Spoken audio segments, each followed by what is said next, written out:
그 한국 기업들이 호주에서도 광고를 많이 합니다. 현대 자동차에서도 그 현대 A리그 여기 프로축구 메인 스폰서 노릇도 하고요. 기아에서는 내년 이제 1월 달에 열리는 오스트레일리안 오픈 테니스 그 주 스폰서 노릇도 하고요. 또 TV 광고를 통해서도 굉장히 많이 광고를 하고 있습니다. 현대 자동차에서 그 TV 광고 했던 것 중에 하나가요. 그 호주 광고 기준위원회로부터 방송 금지 처분을 받았던 적이 있습니다. 이런 내용이었습니다.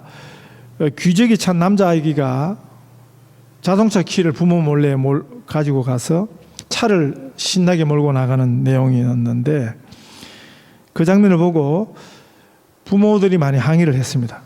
다른 어린아이들이 흉내내면 어떻게 하려고 그러냐. 그래서 그 광고가 그 방송 금지 처분을 받았습니다. 현대 사회는 많은 사람들이 그 TV를 많이 시청하고 있는데 그 TV 방송의 영향이 굉장합니다. 그래서 나라마다 방송윤리위원회가 있어가지고 그 방송 프로그램들을 감독합니다. 심지어 광고까지도 감독을 하고 있습니다.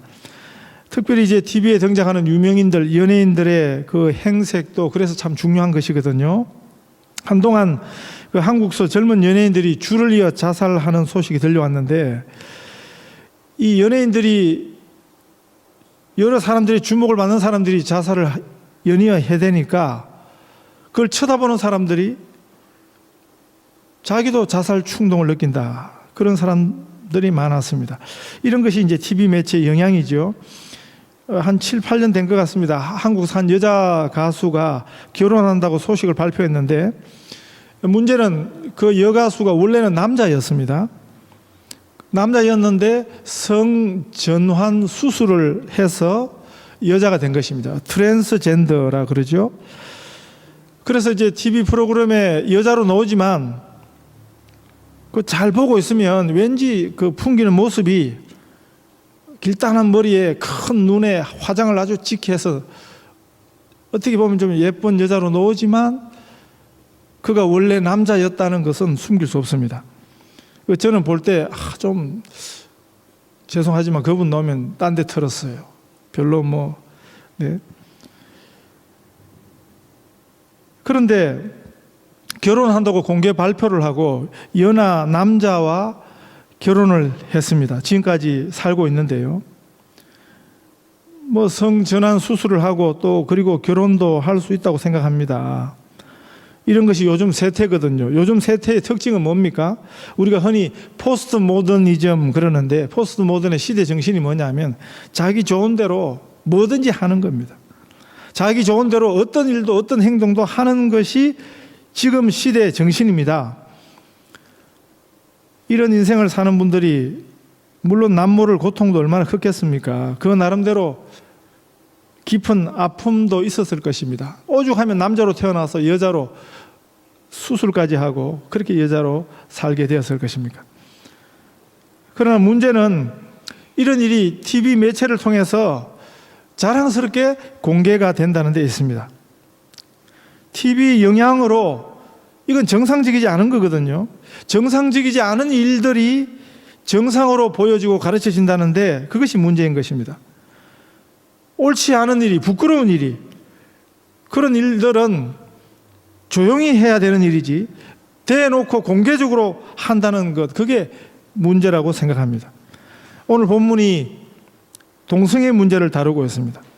언젠가부터도 동성애도 드러내놓고 해도 괜찮다 하는 운동이 생겨났습니다. 방송 매체의 영향이 이렇게 큰 것이죠. 영국에서 아주 신실한 노부부 그리스도인이 도서관에 갔다가 그 도서관에 동성애 단체 홍보 전단이 비치되어 있더래요. 그래서 그게 아주 이 공공도서관에 어린아이들도 왔다 갔다 하는, 청소년들도 왔다 갔다 하는 이 도서관에 왜 동성애를 홍보하는 전단만 비치해놨느냐. 그래서 그 관리자한테 요 옆에다가 반동성애적인 그 기독교 홍보물도 비치하고 싶다 하고 관리자에게 제의를 했습니다. 그런데 그 담당자가 거부를 했습니다. 그래서 이 노부부가 당신이 동성애자냐 하고 물었습니다. 아무 대답을 안 하길래 그 지역 의회에다 전화를 했습니다. 자신들이 생각하기에는 동성애가 부도덕하다 하는 생각을 하고 있다. 그게 우리들의 입장이다. 그렇게 그 입장을 밝혔는데 그날 경찰이 집으로 닥쳐서 신문을 받았답니다. 동성애가 잘못이라 했다는 그런 이유 때문에 신문을 받았다 하는 것입니다. 그래서 이 부부가 이것은 자기들만의 문제가 아니다. 그래서 법정 싸움을 벌였습니다. 동성애는 부도덕한 것이다. 동성애는 종교적 죄라고 한 것이 왜 문제가 되냐 하는 법정 싸움이었습니다. 1년 동안 싸웠는데요. 결과적으로는 이 노부부가 이겼습니다. 오히려 배상금을 영국 돈으로 1만 파운드를 받게 되었습니다. 저는 개인적으로 그 소식을 듣고 참 감사가 되더라고요. 그런데 이 당연한 일이 아주 특별한 일로 다루어지는 시대가 되었습니다. 오늘 본문 바로 24절 앞에 그 24절 25절에 보시면 하나님의 심판이 이렇게 나타난다고 말씀하십니다. 그러므로 하나님께서 그들을 마음의 정욕대로 더러움에 내버려 두사 그들의 몸을 서로 욕되게 하게 하셨으니 이는 그들이 하나님의 진리를 거짓 것으로 바꾸어 피조물을 조물주보다 더 경배하고 섬김이라. 주는 곧 영원히 찬송할 이시로다. 이 말이 뭡니까? 하나님의 진리를 거짓 것으로 바꾸었다는 거죠. 하나님이 정하신 순리를, 하나님이 정하신 질서를 인간들이 자기 욕심을 따라서 그것을 바꾸었다는 것입니다. 그게 뭡니까? 그게 피조물을 조물주보다 더 경배하고 섬긴다 하는 정신에서 나왔다는 것입니다. 하나님께서 인간에게 아무리 말을 해도 인간이 듣지 않으면 어떻게 하십니까? 네가 원하는 대로, 정욕대로, 본능대로, 네 마음대로 살라고 하십니다. 이것이 하나님의 진노입니다. 만일 하나님께서 저희를 마음의 정욕대로 본능대로 살도록 허락하면, 내버려 두면 어떤 일이 일어납니까? 그게 오늘 본문에 있습니다.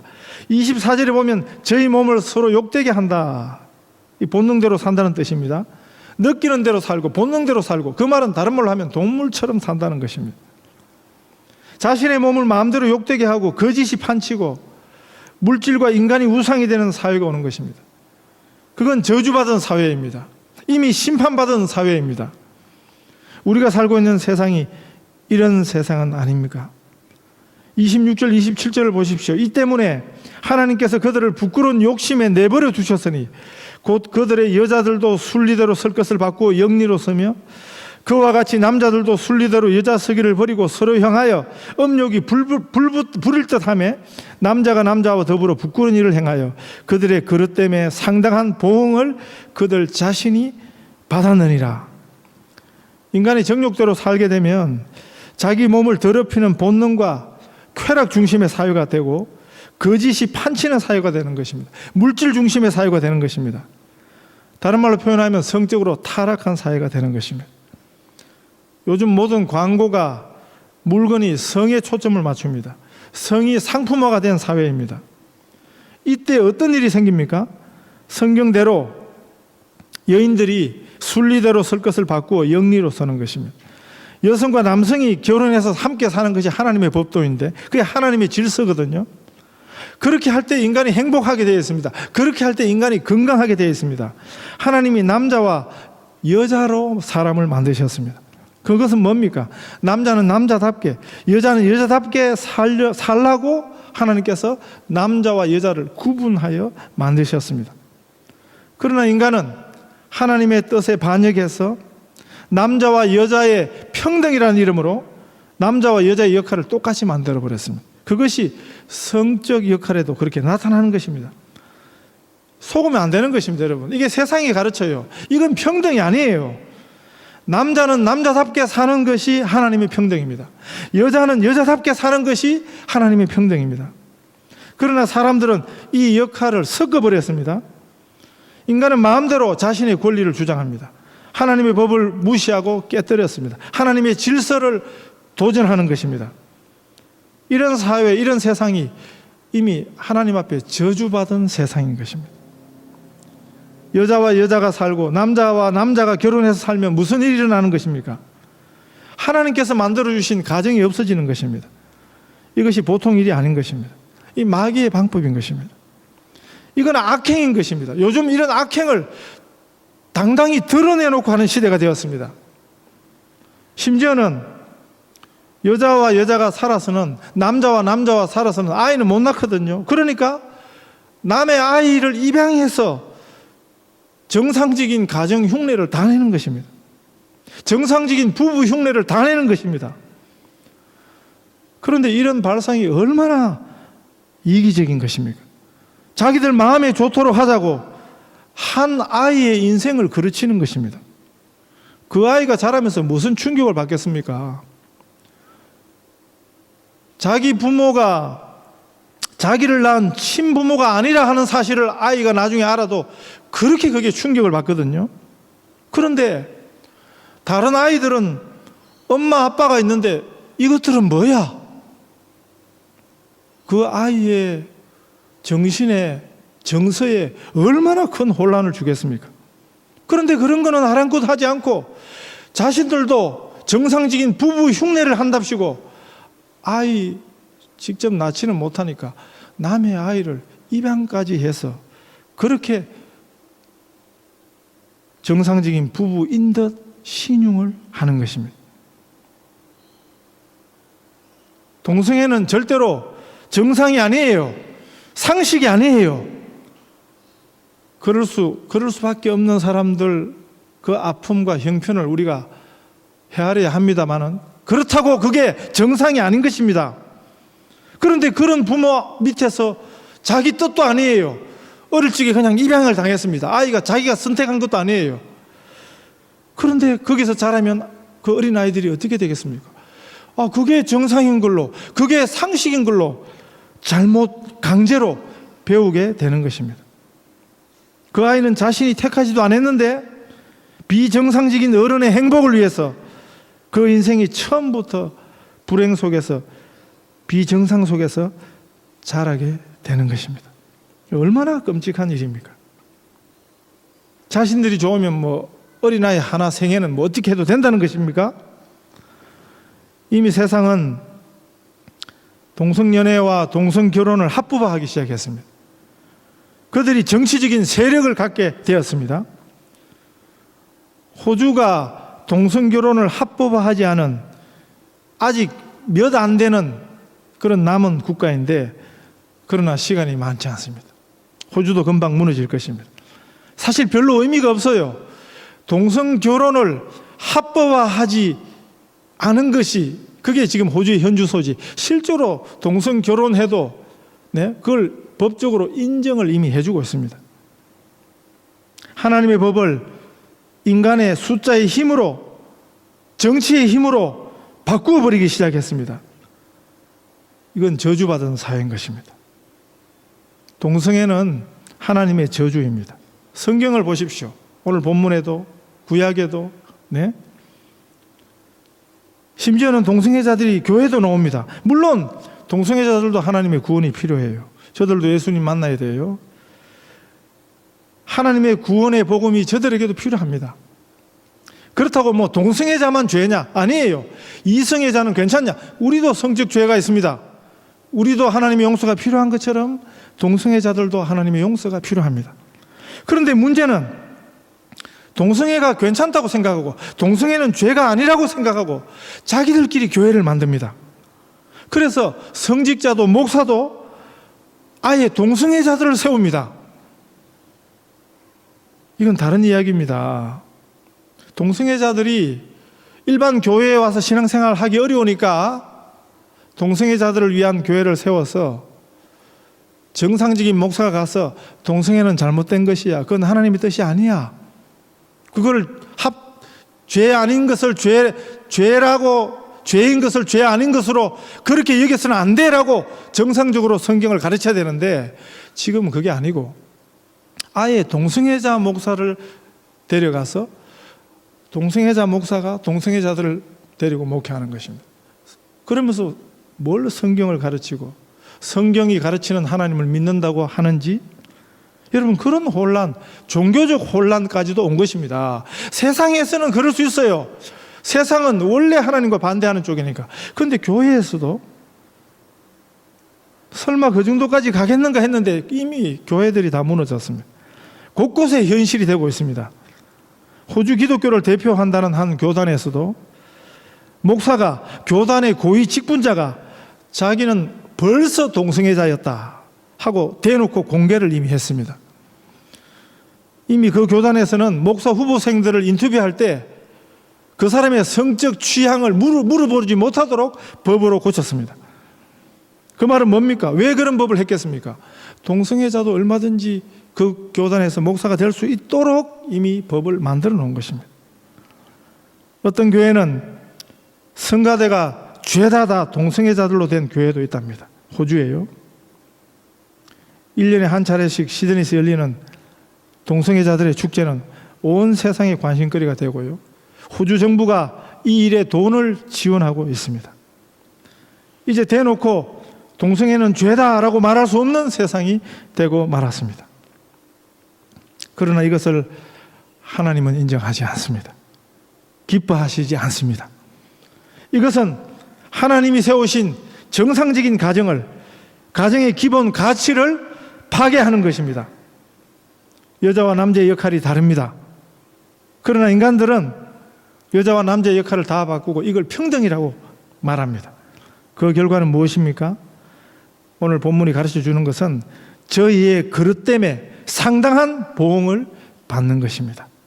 이런 일들이 로마 시대에도 있었습니다. 역사상에서 이런 일들이 반복되어 왔습니다. 무서운 일입니다. 이런 일들의 결과는 항상 심판이었습니다. 인간이 상상할 수 있는 모든 더러운 짓들을 다 동원해서 하는 것입니다. 그리고도 축복이 있겠습니까? 그리고도 평안하겠습니까? 아닙니다. 절대 여러분 세상에 속아서는 안 돼요. 우리가 성경 말씀을 드려야 됩니다. 오늘 말씀 뭐라고 가르칩니까? 진노가 옵니다. 심판이 오는 것입니다. 28절에 보십시오. 또한 그들의 마음에 하나님 두기를 싫어하며 하나님께서 그들을 그 상실한 마음대로 내버려 두사 합당하지 못한 일을 하게 하셨다고 말씀합니다. 이런 사회가 되면, 이런 세상이 되면 사람들은 하나님 두기를 싫어하는 것입니다. 하나님이 사라지면 온갖 부도덕과 부패가 나타나기 시작합니다. 이때 하나님이 불편해지는 거죠. 성령님이 불편해지는 거죠. 하나님을 거부하고 성경을 거부하는 것입니다. 이렇게 될 때 하나님께서는 저희를 상실한 마음대로 내버려 두십니다. 이때 사람의 마음 속에서, 그 인생 속에서 독버섯처럼 나오는 죄가 있는데, 그것이 오늘 본문이 소개하는 21가지 죄의 목록들입니다. 근본적인 원인은 하나님을 거부한 데서 있습니다. 빛을 거부하면 어두움이 오는 것입니다. 하나님을 거부하면 사탄이 찾아오는 것입니다. 어둠이라는 것은 빛이 없는 것을 의미합니다. 빛이 없으면 축축하고 습해지는 거죠. 곰팡이가 피는 거죠. 온갖 바이러스가 생기는 거죠. 그게 괜찮은 게 아니에요. 이것이 저주요, 심판이요, 파멸입니다. 우리가 이 어두움의 골방을 청소하려면 어떻게 하면 되겠습니까? 빛을 받아들이면 되는 것입니다. 우리는 빛이 아니에요. 우리는 빛을 받아들일 수 있는 존재인 것입니다. 그때 치유하는 하나님의 광선이 나타나는 것입니다. 그럴 때 어두움에 빛이 비추면 모든 습기와 곰팡이가 다 제거되는 것입니다.